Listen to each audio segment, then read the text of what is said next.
Esse é o Ancapsu e nós vamos falar sobre as últimas decisões do STF que têm sido extremamente previsíveis, né? A gente já imaginava que, por exemplo, iriam tornar o Tagliaferro réu, né? A primeira turma do STF formou maioria para tornar o Eduardo Tagliaferro réu, num caso totalmente absurdo, porque ele está sendo acusado de um crime e está sendo julgado pelo STF, sendo que ele não é uma pessoa com foro privilegiado, ele não é uma pessoa que tenha o foro por prerrogativa de função, né?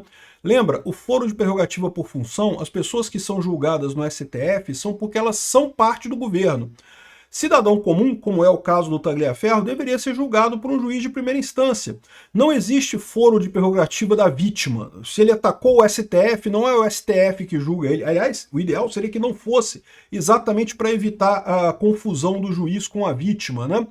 Mas nesse mundo de absurdos em que o STF abriu mão de tudo para manter o controle sobre o que eles dizem ser, né, a perda de controle da população, que na verdade é uma mudança de posição política na população, que eles insistem em entender como um ataque contra as instituições, o STF que se colocou essa camisa de forçar o esquerdismo a qualquer custo, né, está fazendo esse ataque absurdo. Não é só esse caso do Tagliaferro, tá? Tem também o caso do Eduardo Bolsonaro, que vai ser julgado agora também, vai ser declarado réu também, vai ser aceita a denúncia contra ele. Alguém tem alguma dúvida disso? Alguém tem alguma dúvida que vão dizer que o Eduardo Bolsonaro é réu por tentar golpe do Estado, porque falou com o Trump, não sei o que lá, traição à pátria e coisa e tal, como se criticar o governo com um chefe de outro governo, o PT fez isso inúmeras vezes, em inúmeras situações, como se você criticar o governo fosse um ataque, uma traição e coisa e tal. Só na cabeça desse pessoal, né? E é lógico que vão abrir o processo contra o Eduardo Bolsonaro. Eu acho engraçado dizer aqui que o STF começa a tirar Eduardo Bolsonaro da eleição. E alguém imaginava que seria outra coisa? Não tem nenhuma lógica isso, né? E o Eduardo Bolsonaro continua muito ativo na eleição de um jeito ou de outro, né? E é lógico, nessa turma também você tem a unanimidade para rejeitar o recurso e manter a condenação do Bolsonaro. Ninguém imaginava outra coisa. Vamos falar sobre esses três casos aqui. E uma palestra no Gilmar Palusa, lá de Buenos Aires, que mostra muito claramente a opinião do STF sobre isso. E eu vou explicar para vocês porque o STF está errado nessas coisas todas aqui. Essa notícia foi sugerida por Diálogo Cabuloso do PT com o PCC, Operador Schlumberger e várias outras pessoas. Obrigado aí ao pessoal que sugeriu notícias lá no nosso site, no visãolibertaria.com. E obrigado a você que está assistindo o nosso vídeo. Se você gosta do nosso conteúdo, por favor, deixe o seu like, se inscreva aqui no canal, né? Pois bem, a primeira turma do STF formou maioria para tornar o Eduardo Tagliaferro réu, né? Ele é acusado de vazar informações confidenciais lá do STF, do TSE, o que é um absurdo isso daí, porque a informação que ele vazou foi no interesse jornalístico. De fato, ele mostrou o absurdo que eram as ações do Alexandre de Moraes, como que a perseguição ao pessoal da direita era ampla, como não havia de fato mecanismos de investigação de redes sociais, ao contrário, as denúncias eram repassadas pelo Alexandre de Moraes e por amigos do Alexandre de Moraes já prontas, ó, persiga essa pessoa aqui, persiga aquela pessoa ali. Então, você liberar essas informações, isso não é vazamento de informações, isso é uma denúncia jornalística e é interesse da sociedade esse tipo de coisa. Mas o pior de transformar o Tagliaferro em réu nesse caso, é que mesmo que por hipótese você considere o crime de vazamento de informações confidenciais, o Eduardo Tagliaferro, ele não é uma pessoa que tenha foro por prerrogativa de função ou foro privilegiado. Portanto, ele não deveria ser julgado no STF. Não deveria por dois motivos, porque em tese esse vazamento seria contra o Alexandre de Moraes, e é o Alexandre de Moraes que está tratando essa ação, então você tem mais uma vez o conflito de vítima e juiz nesse caso, o que é um absurdo completo, e além disso, como ele não tem prerrogativa de função, o correto seria ele ser julgado num tribunal de primeira instância. Baixa-se o processo para a primeira instância, e lá, se o juiz de primeira instância definir que ele deve ser processado mesmo, vai se abrir o caso contra ele. É o que é o esperado, é o que diz a Constituição brasileira, é o que diz a lei brasileira. Mas ultimamente o STF tem cagado completamente para a Constituição, cagado completamente para a lei brasileira. A gente tem visto isso acontecer de forma ampla e aberta. O STF parece que se considera sob ataque. estamos nos atacando. Então a gente tem todo o direito agora de mudar a lei completamente para poder nos salvarmos desse ataque, né? O que eles entendem como um ataque é uma crítica. A crítica ao STF surgiu exatamente porque depois da eleição do Bolsonaro, o Bolsonaro quis avançar, começou assim, né, com o Bolsonaro querendo avançar com a pauta de facilitação de armas, que é uma das pautas de campanha dele, que as pessoas votaram nele esperando isso, e o STF começou barrando a coisa toda. Isso que começou o caminho de briga do pessoal com o STF. E a crítica é justa, a crítica a qualquer órgão do governo é uma crítica justa, faz parte do bom equilíbrio da sociedade. Só que o STF não gostou, o STF entendeu que está perdendo, a esquerda está perdendo o apoio da população brasileira, o STF de maioria esquerdista quer manter esse apoio a qualquer custo. O que a gente está vendo aqui no Brasil, na verdade, é um grupo de pessoas que está encastelado no poder, que percebeu que não conquista mais coração e mente das pessoas e quer se manter no poder a qualquer custo. Então qualquer crítica que venha contra eles, eles interpretam como um ataque às instituições e daí que se justifica qualquer coisa. E no final das contas o que eles mostram só é que não tem instituição nenhuma no Brasil, porque se não há respeito à Constituição, não há respeito ao devido processo legal, que democracia é essa que eles estão protegendo? Eles não estão protegendo nada no final das contas, né? Eles já acabaram com a democracia no Brasil. Então, um absurdo esse tornar o Eduardo Tagliaferro réu aqui no Brasil, né?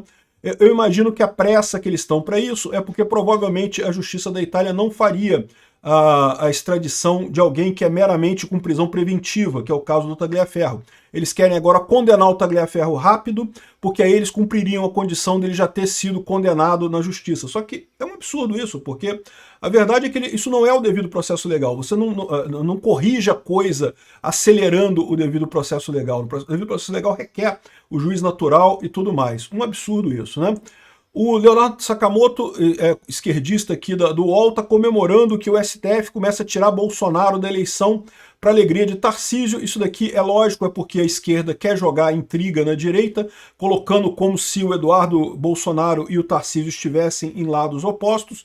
Sim, há crítica de um lado contra outro, de outro lado contra um, há crítica entre eles, mas ambos estão do mesmo lado, porque no final quem vai decidir o candidato do Bolsonaro é o próprio Bolsonaro. Então não tem nenhuma lógica isso daí, não há nenhuma ruptura nesse negócio, não é um contra o outro. Quem adoraria criar essa ruptura é a esquerda. Por isso é minha visão que todo esse pessoal que está arrumando treta é tudo esquerdista. Eu, sinceramente, uma cambada de esquerdista que está querendo criar confusão a troco de nada. É o Bolsonaro que vai definir, inclusive com relação a Senado em Santa Catarina, esse tipo de coisa, o pessoal uma brigaiada danada aí. Eu, sinceramente, para mim é todo mundo esquerdista. Aqui o Sakamoto comemora aqui, ó, que Eduardo Bolsonaro começará a colher o que plantou, né? Ou seja, repara como é que o Eduardo Bolsonaro conseguiu machucar esse pessoal por dentro mesmo, né? Eles não têm ideia do quanto isso foi bom para o Brasil, o quanto o Eduardo Bolsonaro cresceu em consideração aqui no Brasil com o que ele fez, né? Para os esquerdistas é terrível, né? Nessa semana, a primeira turma do STF começa a decidir se recebe ou não a denúncia da PGR contra o deputado. E é lógico que vão aceitar, né? Ninguém tem dúvida disso, né? Com o STF do jeito que está, ninguém tem dúvida que ele vai se tornar réu a essa altura. E é considerado que será réu confesso, pois foi às redes se vangloriar tão logo Trump impôs sanções aos empregos, empresas e instituições brasileiras para ajudar o ex-presidente e ele será condenado e coisa e tal. De novo, o grande problema dessa história aqui é que o Eduardo Bolsonaro não manda no Trump. Então, ele pode ter reclamado com o Trump sobre a prisão do Bolsonaro, certamente, reclamou. Mas isso daí não tem nada de diferente do PT, que foi reclamar com Deus e o mundo na época da prisão do Lula. Só que a diferença é, o Eduardo Bolsonaro tem razão. O Trump observou o fato e viu que, de fato, o Alexandre de Moraes rompeu o devido processo legal aqui no Brasil, violou os direitos individuais aqui no Brasil, violou os direitos humanos aqui no Brasil. Então, ou seja, havia realmente elementos na reclamação do Eduardo Bolsonaro que tornavam justas as ações contra o Alexandre de Moraes e contra o Brasil. Ao contrário do PT, que vivia reclamando lá da prisão do Lula, reclamou com todo mundo, com a ONU, com governos e não sei o que lá, só que todo mundo olhava para aquilo e, pô, não, porra, o Lula é corrupto mesmo, todo mundo sabe disso, né? Então, ou seja, ninguém viu, ninguém agiu, ninguém fez nada, e é isso. Você reclamar com alguém sobre uma situação não é você causar uma retaliação, você está pedindo essa retaliação. Quem de fato fez a retaliação foi o Trump, e eles não têm coragem de ir em cima do Trump, né? Cambada de covardes. Sakamoto, Alexandre de Moraes, é tudo uma cambada de covardezinhos aí, que jamais teriam coragem de realmente ir para cima do cara, né? Então ele está comemorando aqui que ele vai ser inelegível e não sei o que lá, e não vai poder disputar o Palácio do Planalto ou o Senado Federal por São Paulo. Estão comemorando isso daqui. Eu acho uma tristeza. Isso daqui é mais um passo do fim da democracia no Brasil. Porque, de novo, o que está acontecendo aqui é muito claro, né? A esquerda percebe que está perdendo força, não quer abrir mão do poder que tem no Brasil, encara qualquer avanço da direita como estão destruindo as instituições. Não, estão destruindo vocês da esquerda que estão perdendo poder. As instituições estão todas normais, funcionando direitinho. É vocês que estão perdendo poder. E daí eles insistem em dizer que vale tudo para manter as instituições, no caso, manter a esquerda no poder, né? É isso que é o tema no final das contas, né? E dá para ler aqui também nessa coluna do Sakamoto o desespero dele de acabar com o bolsonarismo a qualquer custo, né? Porque o clã Bolsonaro dependeria de uma mudança na composição do STF, que levaria tempo, não sei o que, ela não levaria tanto tempo assim não, né? Ainda mais se tiver impeachment de ministro do STF, né? Enfim, o pessoal aqui está comemorando essa história da condenação do Eduardo Bolsonaro. E estão também comemorando isso daqui, ó. A primeira turma do STF tem unanimidade para rejeitar recurso e manter a condenação de Bolsonaro. Repara como é que essa era a manchete que eles queriam poder dar da condenação do Bolsonaro. Bolsonaro foi condenado por unanimidade. Era isso que eles esperavam na primeira turma e não conseguiram com o voto do Fux, e ficou claro para todo mundo, mesmo Trump colocando os argumentos contra esse absurdo que o STF está fazendo aqui no Brasil, né? Então, infelizmente, foi condenado o Bolsonaro, os recursos ninguém imaginava, ainda tem recursos infringentes, tá? Mas vamos ver como é que o STF vai lidar com isso, porque existe sempre a chance deles ignorarem tudo. Como eu disse para vocês, eles entendem que vale tudo para manter a esquerda no poder. Eles estão entendendo que o crescimento da direita é, na verdade, um ataque às instituições da democracia, e que vale tudo para manter isso, né? Aqui, ó, Moraes avalia se Bolsonaro tem condições de ficar na papuda. O pessoal da esquerda e o Alexandre de Moraes quer muito que o Bolsonaro fique na papuda, nem que seja algum tempo para poder dizer que ele ficou na papuda. Comemorar pra caramba, fazer graça, fazer piadinha, fazer meme, coisa e tal, né? E depois ele iria para a prisão domiciliar. Eu acho um absurdo esse tipo de coisa, mas mais uma vez faz todo sentido dentro desse processo, que é um processo puramente de propaganda e marketing. Aqui, ó, chefe de gabinete de Moraes visitou a Papuda, viu celas para Bolsonaro, ou seja, o pessoal está salivando de vontade de colocar um inocente na Papuda só para poder dizer que tá vendo, ele é igual a Lula, ele também foi condenado, também ficou na cadeia. Um absurdo completo isso daí, né? Agora, no final das contas, eles já estão percebendo que com tudo que eles estão fazendo, eles não vão ter sucesso em acabar com o bolsonarismo. Aqui, ó, mesmo com o perfil bloqueado, o Bolsonaro ganhou milhares de seguidores nas redes sociais. Continua muito querido pelo povo. E por mais que tenha essa intriga, porque o Eduardo Bolsonaro brigou com não sei o que lá, e fulana brigou com Beltrana, e Cicrano brigou com não sei quem, coisa e tal. A verdade é a seguinte, meu amigo, se esse pessoal está achando que vão conseguir fazer a cabeça dos bolsonaristas, do povo que vota no Bolsonaro, eles estão muito errados. Eles estão achando que isso daqui vai dar aquela ideia de que não, Bolsonaro é passado, agora temos que olhar para o futuro e não sei o que lá. E na verdade eles estão criando um monstro com essa condenação injusta do Bolsonaro, tá? Bolsonaro continua ganhando seguidores nas redes sociais. É lógico, se você ler a matéria aqui, o que a Veja vai dizer que não, que tem alguma coisa errada. As redes sociais estão ajudando o Bolsonaro e não sei o que lá, né? Que o algoritmo está ajudando a extrema-direita, aquele choro desse pessoal que não tem base nenhuma na realidade. O fato é que Bolsonaro continua sendo uma figura política muito importante. E está crescendo por quê? Porque as pessoas compartilham os vídeos dele, compartilham as opiniões dele. E mais do que isso, todo esse ataque contra ele torna ele mais antissistema. É o ponto que eu falo para vocês. A população quer mudança. O STF, que a gente está vendo, é nada mais, nada menos do que isso. Uma grande briga do status quo atual, da esquerda atual, que quer se manter no poder, e a população como um todo que quer mudança no poder, que quer mudança nessa estrutura. Então você vê exatamente isso. O pessoal do STF achando que vale tudo, esquece lei, esquece Constituição, esquece a porra toda. É importante a gente ficar no poder. E a população que quer mudança. E quanto mais eles batem no Bolsonaro, mais o Bolsonaro vira um farol para esse pessoal antissistema, né? Agora, o que chama atenção é essa matéria aqui no Gilmar Palusa, o pessoal comentando o que foi o tema de lá, né? Primeira coisa que fica claro aqui, aquilo que eu falei para vocês, o Gilmar Mendes fez esse Gilmar Palusa lá em Buenos Aires, porque quer ajudar a esquerda lá em Buenos Aires contra o Milei, né? E de fato o pessoal criticando aqui, porque aqui, estamos vivendo uma época de desordem.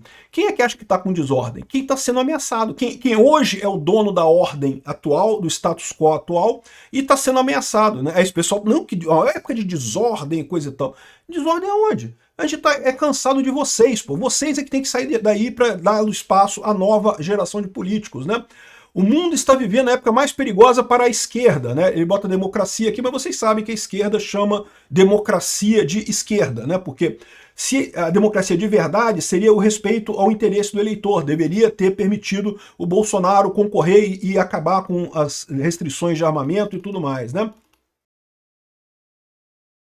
Aqui, ó. Na Argentina, a inflação. No Brasil, pessoas sem acesso à água e não sei o que lá. E descrente, o eleitor passou a testar alternativas a cada ciclo eleitoral. Como assim testar alternativa a cada ciclo eleitoral? O Bolsonaro tem apoio até hoje. O Bolsonaro ganha a eleição ano que vem. Não ganhou em 2022 porque botaram muito dedo na balança ali para ele não ganhar, né? Milei, aqui, ó, Jair Bolsonaro e Milei ilustram esse movimento. Primeiro, um deputado sem protagonismo. Segundo, um outsider. Repara como é que esse pessoal trata os dois como desqualificados.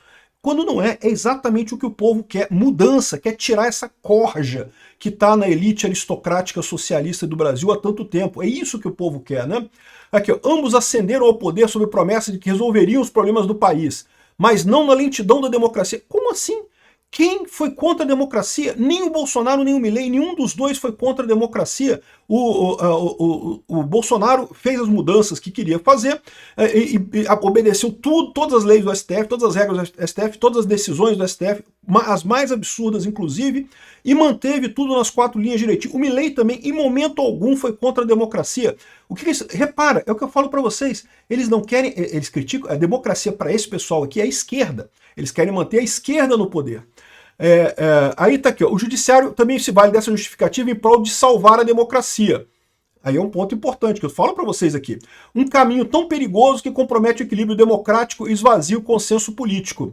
E é isso que eu falo para vocês. O pessoal fica nesse papo de que o judiciário está salvando a democracia. Salvar a democracia fugindo das leis, fugindo do devido processo legal, isso não é salvar a democracia, isso é destruir a democracia, que é o que o Alexandre de Moraes está fazendo, é o que o STF está fazendo, né?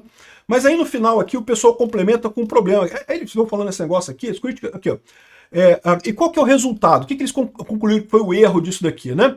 Aqui, ó, erramos ao demorar em regular as redes sociais. Não podemos demorar em regular a inteligência artificial. Caraca, que banda de gente burra! Não, vocês não demoraram a regular. É um absurdo ter que regular a rede social. Vocês erraram, porque vocês estão tentando conter a mudança natural da sociedade. A sociedade quer mudança. Vocês estão encalacrados no poder, não querendo ceder o poder para outras pessoas. É isso que é o problema. Não é instituição, não é rede social e coisa e tal. E agora querem fazer com a inteligência artificial. Vão matar a inteligência artificial, porque regulamentação mata a inovação tecnológica, né? Vão garantir mais uma vez o Brasil na vanguarda do atraso em mais uma tecnologia, né?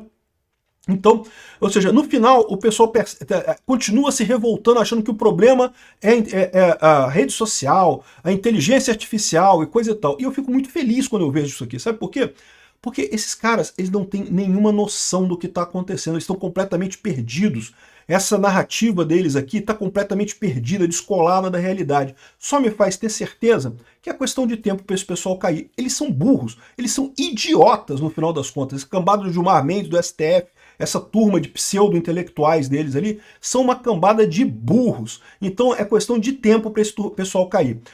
Ainda vamos enfrentar muito perrengue? Vamos, com certeza. Esse pessoal tem o poder institucional no momento, vão continuar prendendo o pessoal, ignorando a lei, ignorando o devido processo legal, prendendo todo mundo que convier a eles, mas inevitavelmente a mudança virá.